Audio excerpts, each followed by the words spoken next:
Pearl Jam are back with a new release, working with producer extraordinaire Andrew Watt. Join us as we immerse ourselves in dark matter. Stay with us. Welcome, one and all, and friends, to the 3324 podcast. Another great episode. Eric, another new release, and this guy, Andrew Watt, we can't shake him. Yeah. Right? I didn't even realize it's a trilogy. The last three new release albums we've done, and it's not on purpose because it was luck of the draw, have been produced by Andrew Watt. We did Ozzy Osbourne, Patient Number 9, and we kind of learned about Andrew Watt. Then we did Hackney Diamonds for Rolling Stones, and then we kind of already knew about Andrew Watt, and we said, oh, here's Andrew Watt again. And now we're doing Dark Matter by Pearl Jam, and now it's like, Andrew Watt again? Like, we can't... He's becoming a member of the club. This episode, the album has literally been out 3 days. Since it's Pearl Jam, we needed to get a Pearl Jam expert on board with us. So that would lead us to our guest, Ms. Christy Cuomo. How are you? I am well. How are you? We're doing really good. We are well. Yes. Yeah, we're well. And we're well. Since we're stuck to the... You look well. I feel just capital. I didn't realize this Andrew Watt guy was a... he's a hot commodity. His name came up a lot in my quick research on the album, but I thought Shangri-La is where they recorded it. Didn't someone else record there? Isn't that a famous recording? Oh, yeah, it is. Shangri-La Studios. But this Andrew Watt guy, I mean, if you go, I don't know if it was Patient Number 9 or... if it was Hackney Diamonds, maybe I'll do it on this one too. I'll put in the show notes the Wikipedia page of Andrew Watt. And you can see all the, I mean, he did Post Malone's last album as well. How old is he? Do you know? He was less than a year old when 10 came out. He was born in 19. Yeah, he's relatively young. He was born in 1990. Yeah, he's done he's recorded some young artists, including. He's young. Yeah. Miley Cyrus, Justin Bieber. He's worked with a lot of those, Amici. But then he's also worked with Iggy Pop. And like I said, he produced Eddie Vedder's 2021 solo album. And he's a member of Eddie Vedder's backing band for when he tours. I saw that when I looked on the... he's working his way... Keyboards or something he does? That's surprising to me. Yeah, he's a member of his so is he the new, what's his name, Rubin? What's that guy's name? Rick Rubin? Yeah, is he like the... I don't know about that. I think he's a plastic surgeon. Uh-oh. Eric is dropping breadcrumbs here. He's like dropping little hints. Well, let's get into this. This is a brand new release. Like I said, this album has only been out 3 days as of the release of this episode. This was released on April 19th, 2024. As we said, produced by Andrew Watt. All lyrics by Eddie Vedder. Full stop, period. Eddie Vedder only. Music by Pearl Jam and Andrew Watt. And this is their 12th studio album. So that's actually, I don't know, Eric, 12 and 30-something years doesn't seem, that's like one every 2.5 years, give or take. One every 2 to 3 years, give or take. I guess that's a good run. A good run. I mean, they were a lot more prolific in the 90s. I think they were a lot more prolific. Like the albums kind of stacked up closer, and then as we've gone on, they've kind of spread them out a little more. Sure. I mean, some of the best bands had less. So but. I don't know. I think I'm not really all that familiar. Kind of dropped off after the 90s for me. I really didn't listen to a lot of those albums in the 2000s. And isn't this the return of Mike McCready too? Or did he? He never left. I thought he left. I thought he left and came back. No, he's had some problems, but he's never left. They've had the same since 1998. They've had the same. They had the Spinal Tap drummer syndrome. They kept going through drummers. 1998, Matt Cameron kind of joined, he's been in since. So they've been a steady group since 1998. Okay. But the core. The core, Eddie Vedder, Jeff Ament, Stone Gossard, Mike McCready have always been there throughout. they've had their issues, substance issues and that, but no one has ever left. I thought then what did I just read then? Somebody made a comment like, oh, Mike McCready's back, and maybe just maybe they like in his performance, on this album. Sure. Yeah. This was recorded for Pearl Jam at a breakneck pace, only 3 weeks, I think Mike McCready was the one that said, Andrew Watt really like kicked us up the backside and kind of really got us to kind of work at a quicker pace. Eddie Vedder has said this is the best thing they've done. And he's like, no bullshit. I'm not just saying that because I'm promoting. He goes, this is the best thing we've done in a long time. Like, this is real. Like, he says he feels the most satisfied with this album. On the other side of that, I'll put this out there now, but then I think we'll talk about it later. He has also said in the same interviews that he feels that Pearl Jam only has 1 or 2 albums left in them. Let's start with you because you've been dropping breadcrumbs. So what about, it seems like I'm going to guess that maybe it's the sound of the recording that is not doing it for you because you're really mentioning Andrew Watt. I'm not a fan of the production at all. Okay. On this record. And you just pretty much said it. I mean, if it was recorded in 3 weeks, it definitely shows in my mind because and I'm really surprised he was so close to the band, so close to Eddie Vedder, given the fact that on quite a few tracks, Eddie Vedder's voice is just so lost in the mix. I don't know. Yeah, I kind of felt that way in the first listen. Yeah. I felt like it was like a wall of sound almost, like especially like the first 2 songs because they're very hard, they're hard songs.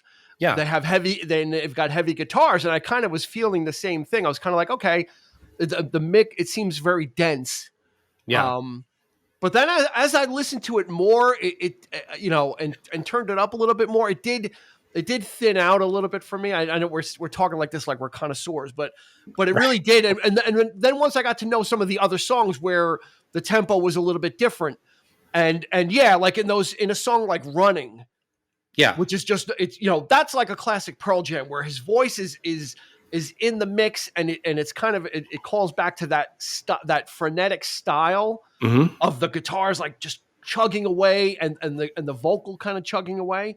Yeah, but I think in some of the other tracks, there's a lot of restraint. Well, I kind of side with Dean and I don't have the ear you have, Eric, and because of the training you have. So I kind of like the first listen, I felt the same exact way Dean felt, where I was kind of like, whoa, a little bit like, and then with repeated listening, I started to get some songs that I liked.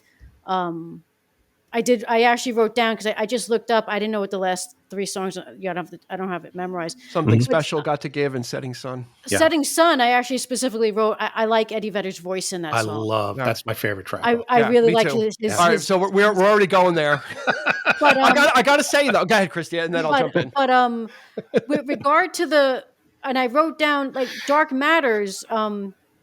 Dark Matter. I like the drum kind of brings us in. I liked that. And Dean, you brought up Running, and like with Running, it has a classic feel, like where it's kind of like like something like off of Vitalogy, or even off of 10, where you feel your foot tapping, like there's something like there's just it's probably like Eric said, like there's a lot going on, maybe a little chaotic. But to me, it had it was reminiscent of like some of their older stuff, and I think that's what started pulling me in a little bit. But first listen, I really felt the same exact way as Dina. But then with repeated listening, I started having my favorite songs. Yeah, I think it's easy to get lost in the sauce in the beginning. Kind of the way I felt about 72 Seasons, as not being a huge Metallica fan. I'm kind of like, okay, this less so, but in the beginning, it's that wall of sound. It's a barrage of guitars, like Eric is saying. Yeah. And Eddie's vocal is on the same level, but that's the way they kind of did that. That's the way that if it's supposed to be kind of grungy, it's kind of there. Other songs are not like that whatsoever. Now, unfortunately, I think I'm going to ruin Setting Sun for you guys. Don't be a jerk.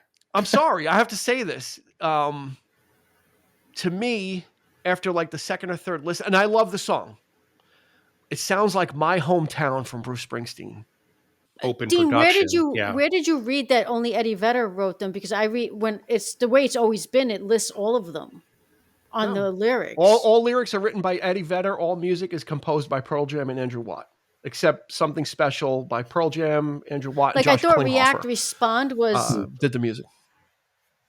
Well, he's pretty much taken over all the Eddie Vedder. I mean, that was some of their strife. That goes way back to him asserting control of everything. Yeah, and them having to deal with that, and being such a strong presence. But it's starting to think that the term grunge was more about an aesthetic than it was about a style of music.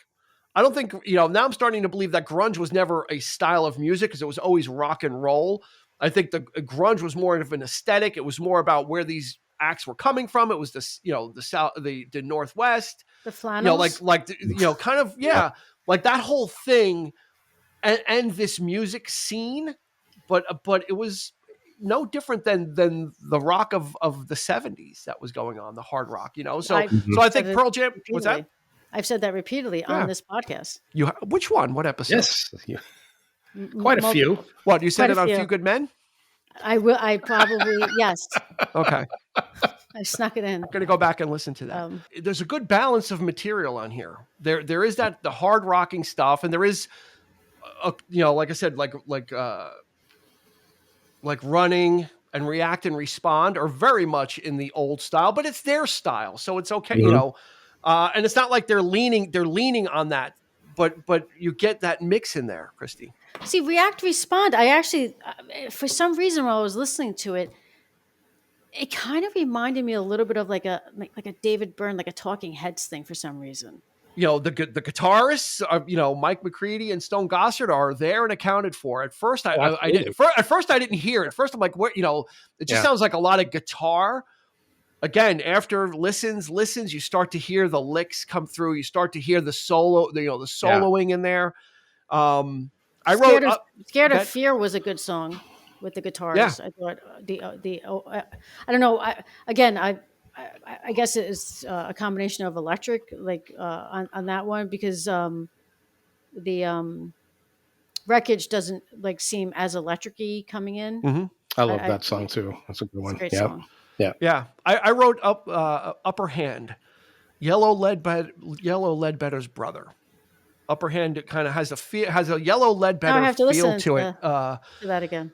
Not in that kind of it's kind of has like the guitar, like the noodling guitar that Yellow Ledbetter has. Eddie's vocal, and it almost seems like it could be a sequel in its lyrical content as well. Of course, every member of Pearl Jam is important, but it's really Eddie's, what he has to say and how well he says it, how much he's become respected, Christy. Right in the rock and roll, he kind of worked his way into like being the best buddy of everybody, Tom Petty, like he really has kind of garnered the respect of his quote unquote elders, his Uncle Neil, who's not really his Uncle Neil, but Neil Young. Like he really ingratiated himself, Jack Johnson, he's good friends with. So he really kind of through his endeavors, for charities and all the socially conscious and all the things, and then just showing up at concerts and jumping on stage and playing with people. But yeah, as I listened to it, those things fell into places, those beats like Wreckage after two fast songs, kind of bringing you down, and then Dark Matter, which is like probably the hardest thing. That's the one with the riff, and then you get some other, like I said, you get strange stuff like Won't Tell and Upper Hand and Waiting for Stevie. And then you get back to Running, which is that full blast, full tilt, like Pearl Jam stuff that we're used to, that whatever the tempo is that they do that fast stuff at. So I think this is I think it's a really good album. It's a mature album. They're not trying to recapture because they're embracing. He's embracing his age. He's embracing the wisdom and the things he's learned. Right, Christy. It's kind of they're not trying to be 1991 cargo short wearing. No, they're not trying to be in their 20s. They're not trying to be in their 30s. They're not trying to be in their 40s. They've embraced where they are and their experiences, and I think they're grateful, and that comes out in in the music, the maturity, the wisdom that they've gathered along the way. I think that just shows in the writing and the music. They're not trying to be these punk kids, they've proven themselves. They don't have to prove themselves anymore. Yeah. So that when you go in with I mean, imagine going in to make any album and the uncertainty of if it's going to sell or not, or if people are going to like it, is probably a very nerve-wracking thing, regardless of who you are. But I think they also, on some level, go in with some level of some confidence sitting back there. Like, all right, we've been around for what was it now 30 plus years. Like we know what we're doing. Let's have a little confidence going into this. So